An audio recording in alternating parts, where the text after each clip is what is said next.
এই সরকার তার জন্মই হয়েছে জুলাই আন্দোলনের ভিত্তিতে আজকে ক্ষমতা আসার, কারণ এই নির্বাচন তো 26 হওয়ার কথা ছিল না, এই নির্বাচন হওয়ার কথা ছিল 29-এ। আপনি দেখেন সেদিন একজন ইউনো প্রতিবাদ করেছে 26শে মার্চের প্রোগ্রামে। বিএনপি নেতা তাকে বলতেছিল যে আপনি এটা বলেন যে শহীদ রাষ্ট্রপতি জিয়াউর রহমান হচ্ছে স্বাধীনতার ঘোষক। বলে দেন, এটা বলার তো সুযোগ নেই। আমার সংবিধানের 6ষ্ঠ তফসিলে ক্লিয়ারলি বলা আছে শেখ মুজিবুর রহমান হচ্ছে স্বাধীনতার ঘোষক, তিনি হচ্ছেন জাতির পিতা। আপনি সংবিধান পরিবর্তন করে আসেন। মানুষের মুখ ফুটতে কিন্তু শুরু করেছে। একজন টিওনো রাষ্ট্রের একটি বড় দায়িত্বে থেকে তিনি বিএনপির অনুরোধকে প্রত্যাখ্যান করেছেন। ছাত্রদলের একজন নেতা জুলাই সনদকে মেনে নেওয়ার জন্য পোস্ট দেওয়ার কারণে কেন্দ্রীয় সেই নেতাকে বহিষ্কার করা হয়েছে। ছাত্রদলের সাবেক কেন্দ্রীয় সভাপতি শাহাবুদ্দিন লালটুর কালকে বক্তব্যের পরে তার কী পরিণতি, যদিও সে দেশে নেই, কানাডায় থাকেন। তাহলে তাদের দলের লোকজন যখন বিরুদ্ধ করতেছে, জনগণ তো খেপে যাচ্ছে এবং এই পরিণতিটা শুভকর হবে না।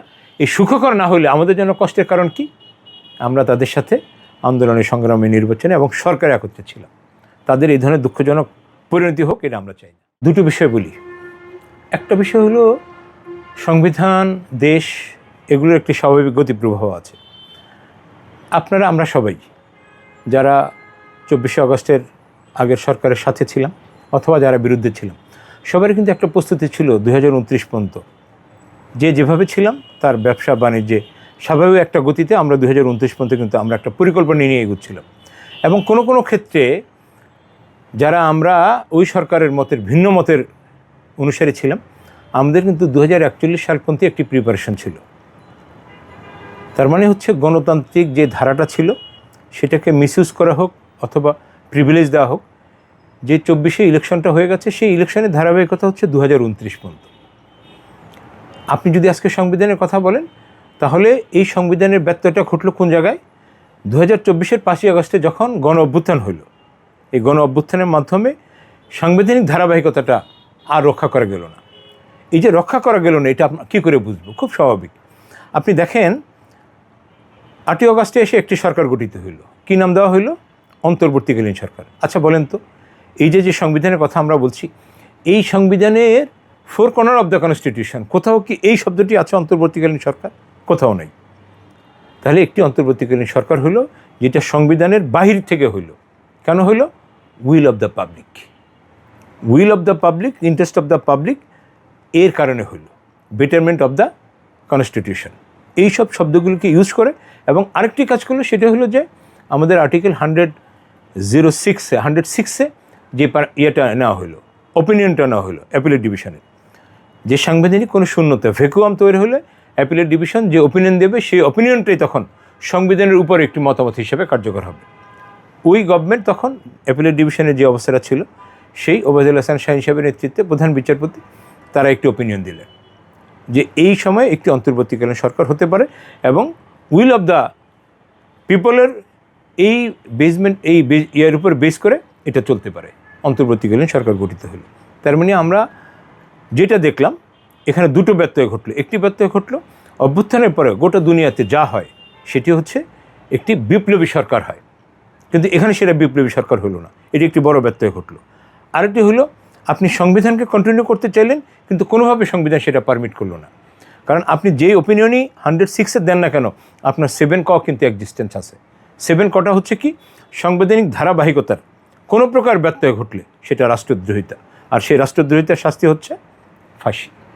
তাহলে আপনি 7 ককে বহাল রেখে কোনো প্রকার প্রচেষ্টা, বলা হচ্ছে যে কোনো প্রকার চেষ্টা যদি করা হয়, সংবিধানের ধারাবাহিকতা অথবা সংবিধানের নিয়ম পালনের কোনো ব্যত্যয় ঘটানোর যদি কোনো চেষ্টা করা হয়, আপনি বাস্তবায়ন করে ফেলছেন নট দ্যাট, কোনো চেষ্টা করা হইল সেটা রাষ্ট্রদ্রোহিতা এবং সেটা শাস্তি হচ্ছে ফাঁসি। তো বলছিলাম যে সেটাকে অক্ষুণ্ণ রেখে 106-এর ওপিনিয়ন নিয়ে একটি সরকার হইল। এখানে আইনের একটি বড় ব্যত্যয় ঘটল। এর ব্যত্যয়টা ঘটছে এভাবে, আমরা বলি যে আমাদের আর্টিকেল 48-এ বলা আছে যে রাষ্ট্রপতি দুটো কাজে স্বাধীন, দুটো কাজে রাষ্ট্রপতি স্বাধীন। একটা হচ্ছে এই দুটো কাজ করতে গিয়ে অনেক কেউর ওপিনিয়ন নিতে হয় না। প্রধান বিচারপতি নিয়োগ এবং প্রধানমন্ত্রী নিয়োগ, এই দুটো কাজে উনি হচ্ছেন স্বাধীন। আর সকল কাজে প্রধানমন্ত্রীর পরামর্শ সাপেক্ষে উনি সিদ্ধান্ত দেবেন। তখন কি দেশে কোনো প্রধানমন্ত্রী ছিল? দেশে কোনো প্রধানমন্ত্রী নেই, সো প্রধানমন্ত্রীর কোনো ওপিনিয়ন নেই। প্রধানমন্ত্রীর কোনো ওপিনিয়ন ছাড়া রাষ্ট্রপতি যে অপিনিয়ন দেন সেটা ইলিগাল, সেটা সংবিধান বহির্ভূত। তো এই সরকারের যদি বিপ্লব হওয়ার, একটি দেশে পৃথিবীর কোনো একটি প্রান্তে যদি অভ্যুত্থান হয়, বিপ্লব হয়, তাহলে রাষ্ট্রবিজ্ঞানের ভাষায় একটি বিপ্লবের গণ অভ্যুত্থানের যতগুলো চরিত্র থাকার কথা 24 জুলাই আগস্টের বিপ্লবে সবগুলি ক্যারেক্টারিস্টিক ছিল, কিন্তু তারপরে একটি বিপ্লবী সরকার হয়নি। বিপ্লবী সরকার হলে কি হতো? এই সংবিধান রহিত হয়ে যেত, বাতিল হয়ে যেত। আবার নতুন করে বিপ্লবী সরকার একটি সাংবিধানিক, যেটা 71 হয়েছিল, 71 আগে তো বাংলাদেশের কোনো সংবিধান ছিল না। তাহলে 71 আমরা বিজয়ের পরে আবার একটি সাংবিধানিক, ডক্টর কামাল হোসেন স্যারের নেতৃত্বে একটি সাংবিধানিক কমিটি হইল। সেই সংবিধান কমিটি আমাদেরকে নতুন করে একটি সংবিধান উপহার দিলেন, যেটা 1972 16 ডিসেম্বর থেকে কার্যকর হলো। ঠিক এমনিভাবে এটা হওয়ার কথা ছিল। যদি এটা হতো তাহলে সেটাই সাংবিধানিক হতো, রাষ্ট্রবিজ্ঞানের ভাষায় সেটা সঠিক হতো। তাহলে আমরা প্রথম বলছি, যেই ধারাবাহিকতা রক্ষা করা দরকার ছিল, এখানে ধারাবাহিকতা কোনোভাবেই রক্ষা করা হয়নি। যে কর্মকাণ্ডগুলো হয়েছে সংবিধানের দৃষ্টিতে এটি বেআইনি হয়েছে। এটি হচ্ছে একটি বিষয়। দ্বিতীয় যে বিষয়টি হয়েছে সেটি হলো যে এরপরে যে সরকারটি হয়েছে, যেহেতু সকল পার্টির, সক্রিয় সকল রাজনৈতিক দলের একটি কনসেনসাস ছিল, সম্মতি ছিল, তার ভিত্তিতেই সরকারটি চলেছে, তার ভিত্তিতে একটি জাতীয় ঐক্যমত হয়েছে। এবং আবারও এই কথাটি বলি যে সবার মতামতের ভিত্তিতে, যেহেতু এই প্রক্রিয়ার সাথে আমরা সরাসরি যুক্ত ছিলাম, সেখানে যেটা হয়েছে সেটা হলো যে জাতীয় ঐক্যমত কমিশন যেটা হয়েছে, এই জাতীয় ঐক্যমত কমিশনের এই বিষয়টি, আমাদেরকে এই বিষয়টি শুধু বুঝতে হবে যে এই জাতীয় ঐক্যমত কমিশনের যে সনদ রচিত হয়েছে, এই সনদে সকল বিষয়ে কিছু কিছু বিষয় একবারে যেগুলো মৌলিক না, ইমপ্লিমেন্টযোগ্য, বাস্তবায়নের ক্ষেত্রে, প্রসিডিউরের ক্ষেত্রে কী প্রসিডিউর এটা বাস্তবায়ন হবে, সেই ক্ষেত্রে কিছু কিছু নোট অফ ডিসেন্ট ছিল, হোয়াট এভার ইট ইস। যেহেতু 30টি রাজনৈতিক দল স্বাক্ষর করে এই সনদটি দিয়েছে এবং এই সনদের ভিত্তিতে নির্বাচন এবং গণভোট এসেছে। এখানে একটি বিষয় বলে রাখা ভালো, একটি প্রজ্ঞাপনের উপর ভিত্তি করে, একটি প্রজ্ঞাপনে দুটো কাজের নির্দেশনা ছিল, একটি ছিল গণভোট, একটি ছিল জাতীয় নির্বাচন। আপনি এটা মেনেই কিন্তু গণভোটে অংশগ্রহণ করলেন এবং আমরা একইভাবে দুটো ভোট দিলাম, দুটো ব্যালট পেপার পেলাম, একটি হা অথবা না গণভোটের পক্ষে অথবা বিপক্ষে, আরেকটি ভোট আমরা আমাদের মেম্বার অফ পার্লামেন্ট নির্বাচনের জন্য আরেকটি ভোট দিলাম। তাহলে এখানে যদি আজকে এসে আপনি যদি এই কথা বলেন, তাহলে এই জায়গাতেই যে শুভঙ্করের ফাঁকি ছিল আপনার চিন্তার মধ্যে, সেটা প্রকাশিত হয়। যদি আমি ভুল না বলে থাকি, এই কথাটা সম্ভবত বিএনপি সেক্রেটারি জেনারেল অথবা অন্য কেউ বলে থাকতে পারেন, সম্ভবত অর্থ পরিকল্পনা মন্ত্রী আমির খসরু মাহমুদ চৌধুরী সাহেব বলেছেন যে আমরা যদি সেদিন গণভোটে রাজি না হতাম তাহলে জাতীয় নির্বাচনটাই হতো না।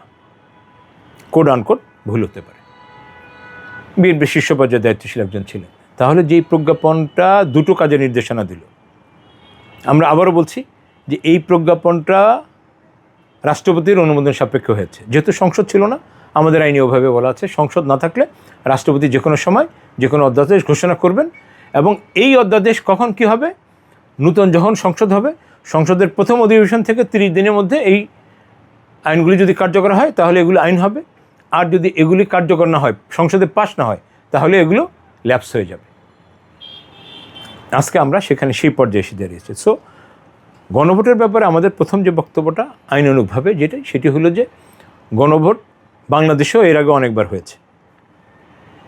সো সংবিধান স্বীকৃত একটি পন্থা, নাম্বার 1।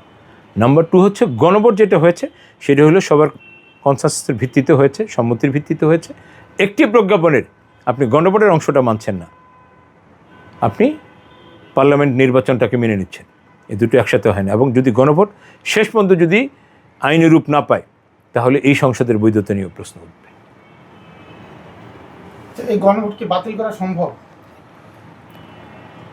গণভোট বাতিলযোগ্য না। প্রথম কথা হলো গণভোট কোনো বাতিলযোগ্য না। আপনি একটি ছোট্ট জিনিস মনে করেন, 49% বা সামথিং ভোট পেয়েছে বিএনপি, ক্ষমতা আজকে তারা 213 আসেননি। 69+, তার মানে প্রায় 70% জনগণ একটি পয়েন্টে হা ভোট দিয়েছে। তাহলে আপনি 49%কে ওন করলেন আর 69%কে ওন করলেন না, এই ক্ষমতা কি আপনি রাখেন? শোনেন, আমি একটু পেছনে নিয়ে যাই আপনাদেরকে। পৃথিবীর ইতিহাসে এমনটি আছে কিনা জানি না। 15 জানুয়ারি 1975 শেখ মুজিবুর রহমান সাহেব প্রধানমন্ত্রী হিসেবে সংসদে ঢুকলেন। 5 বছরের জন্য বাকশাল করে উনি রাষ্ট্রপতি হয়ে বের হয়ে আসলেন। উনি সংসদ ভবনে যখন ওই দিন 3.5 হাত বডির একজন শেখ মুজিবুর রহমান যখন ঢুকলেন, the then time he was the prime minister of Bangladesh. দিনের কার্যাবলী শেষ করে সংসদ ভবন থেকে উনি যখন বের হয়ে আসলেন, তখন উনি নির্বাচিত বলে বিবেচনা করা হবে এমনি একজন মানুষ বাকশাল কায়েম করে তার রাষ্ট্রপতি হয়ে বের হয়ে আসলেন। নির্বাচন হয়েছে সেখানে, কোনো প্রকার সিলেকশন হয়েছে, বেসিক ডেমোক্রেসি বলি আইয়ুব খানের, সেখানেও কিন্তু মেম্বারদের ভোটে চেয়ারম্যান হইতো। মানে মিনিমাম ডেমোক্রেসির একটা প্রক্রিয়া ছিল, রং অর রাইট। কিন্তু আপনি যদি এই বাকশাল কায়েমের যেদিন বঙ্গবন্ধু প্রধানমন্ত্রী থেকে রাষ্ট্রপতি হয়ে গেলেন, কোনো গণতন্ত্র ছিল সেদিন? কোনো নির্বাচন ছিল? এবং গণতন্ত্র প্রক্রিয়ার সাথে এই 4টি শব্দের সাথে ভোট, নির্বাচন অঙ্গাঙ্গিভাবে জড়িত। গণতন্ত্রকে হতেই হলে, গণতান্ত্রিক প্রক্রিয়ায় আপনাকে ঢুকতে হলে অথবা বের হইতে হলে একটি নির্বাচন প্রক্রিয়ায় ঢুকতে হবে, নির্বাচন প্রক্রিয়ার মাধ্যমে বের হয়ে আসতে হবে। বলছিলাম যে আজকে যেটা বলছেন গণভোট বাতিল হলে কী হবে, গণভোট বাতিল হওয়ার কোনো বিষয় নেই। আজকে এখানে জাতির সামনে এখন যে অবস্থাটা দাঁড়িয়েছে যে এই গণভোট যে অধ্যাদেশের মাধ্যমে হয়েছে সেটা আইনে পরিণত হবে কিনা, গণভোটের রেজাল্টকে বাস্তবায়ন করা হবে কিনা, অথবা যে রেজাল্ট হয়েছে সেটাকে আদৌ আইনে পরিণত না করে এটাকে লেপস করে দেওয়া হবে কিনা, স্কিপ করা হবে কিনা, এই প্রশ্ন দাঁড়িয়েছে। আপনি যখন স্কিপ করে যাবেন, আপনি যখন এটাকে আইন করবেন না, ওটা অটোমেটিক্যালি বাতিল হয়ে যাবে, নাল অ্যান্ড ভয়েড হয়ে যাবে। সবশেষ যে কথাটি বলতে চাই সেটি হচ্ছে যে কোনো মৃত্যুর একটি কারণ দরকার হয়, যে কোনো মৃত্যুর একটি কারণ দরকার হয়। কেউ অ্যাক্সিডেন্ট করে মরে, কেউ পানিতে ডুবে মরে, কেউ হার্ট অ্যাটাক করে মরে, স্ট্রোক করে মরে। বিএনপি যদি এটা না করে, আমার কষ্টটা লাগে এই কারণে, ধরেন যে এই চেম্বার থেকে আমি 2বার গ্রেপ্তার হয়েছি, একবার 4.5 মাস, একবার 1 মাস 26 দিন জেল খেটেছি। এই বন্ধুদের সাথে আন্দোলন সংগ্রাম করেছি। সুপ্রিম কোর্টের গেট থেকে গ্রেপ্তার হয়েছে, আমার সাথে বিএনপির 2জন শীর্ষ নেতা ছিলেন। আমরা 3জন বের হয়ে যাচ্ছি, আলাদা আলাদা করে 3জনকে গ্রেপ্তার করে শাহবাগ থানায় নিয়ে গেছে। এরা আমাদের সাথে আন্দোলনে, সংগ্রামে, নির্বাচনে, সরকারে আমরা একত্রে ছিলাম। এবং এই স্বৈরাচার বিরোধী আন্দোলনে, ফ্যাসিস্ট বিরোধী আন্দোলনে সবারই কিন্তু কম বেশি কন্ট্রিবিউশন ছিল। এখানে আপনি কাউকে বড়, কাউকে ছোট করার কোনো সুযোগ নেই। এই জুলাইয়ের আন্দোলনে, অগাস্টের আন্দোলনে, এই বিজয়ে সবার কিন্তু ভূমিকা ছিল। আজকে বিএনপি বলেন, জামাত বলেন, অন্য সকল দলের আন্দোলনে কম বেশি ভূমিকা ছিল। সকল দলের কম বেশি স্যাক্রিফাইস আছে, কন্ট্রিবিউশন আছে। সেই একটি দল যখন বিপদগামী হয়, নিজেকে ক্ষমতায় টিকে রাখার জন্য ফ্যাসিস্টের সাথে কোনো কমিটমেন্ট বা অন্য কোনো কারণে, এটা তার মৃত্যুর কারণ হতে পারে। যেহেতু সে আমাদের ভাই ছিল, আমাদের বন্ধু ছিল, আমাদের জোটের শরিক ছিল, সরকারের শরিক ছিল, এই কষ্টটা এই জন্য আমাদের। কারণ আমরা না শুধু, আপনি দেখেন যে গতকালকে ছাত্রদলের একজন সাবেক সভাপতি শাহাবুদ্দিন লাড্ডু একটি পোস্ট দিয়ে বলেছে যে জুলাইয়ের সাথে যদি কোনো প্রকার করা হয়, বেইমানি করা হয়, তাহলে এই সরকারের এত বড় ধরনের পতন হবে, এই বিএনপি আর ঘুরে দাঁড়াতে পারবে না। আপনার পরামর্শ কি? আমাদের পরামর্শ হচ্ছে, যেখান থেকে আমার জন্ম, মা বাবাকে অস্বীকার না করা। এই সরকার তার জন্মই হয়েছে জুলাই আন্দোলনের ভিত্তিতে আজকে ক্ষমতা আসার। কারণ এই নির্বাচন তো 26 হওয়ার কথা ছিল না, এই নির্বাচন হওয়ার কথা ছিল 29-এ। আপনি দেখেন সেদিন একজন ইউনো প্রতিবাদ করেছে। 26শে মার্চের প্রোগ্রামে বিএনপি নেতা তাকে বলতেছিল যে আপনি এটা বলেন যে শহীদ রাষ্ট্রপতি জিয়াউর রহমান হচ্ছে স্বাধীনতার ঘোষক। বলে দেন, এটা বলার তো সুযোগ নেই আমার সংবিধানের 6ষ্ঠ তফসিলে ক্লিয়ারলি বলা আছে শেখ মুজিবুর রহমান হচ্ছে স্বাধীনতার ঘোষক, তিনি হচ্ছেন জাতির পিতা। আপনি সংবিধান পরিবর্তন করে আসেন। মানুষের মুখ ফুটতে কিন্তু শুরু করেছে। একজন টিওনো রাষ্ট্রের একটি বড় দায়িত্বে থেকে তিনি বিএনপির অনুরোধকে প্রত্যাখ্যান করেছেন। ছাত্রদলের একজন নেতা জুলাই সনদকে মেনে নেওয়ার জন্য পোস্ট দেওয়ার কারণে কেন্দ্রীয় সেই নেতাকে বহিষ্কার করা হয়েছে। ছাত্রদলের সাবেক কেন্দ্রীয় সভাপতি শাহাবুদ্দিন লাড্ডুর কালকে বক্তব্যের পরে তার কী পরিণতি, যদিও সে দেশে নেই, কানাডায় থাকেন। তাহলে তাদের দলের লোকজন যেমন বিরুদ্ধ করতেছে, জনগণ কিন্তু খেপে যাচ্ছে এবং এই পরিণতিটা শুভকর হবে না। এই সুখকর না হলে আমাদের জন্য কষ্টের কারণ কি? আমরা তাদের সাথে আন্দোলনের, সংগ্রামে, নির্বাচনে এবং সরকার একত্রে ছিলাম। তাদের এই ধরনের দুঃখজনক পরিণতি হোক, এটা আমরা চাই না।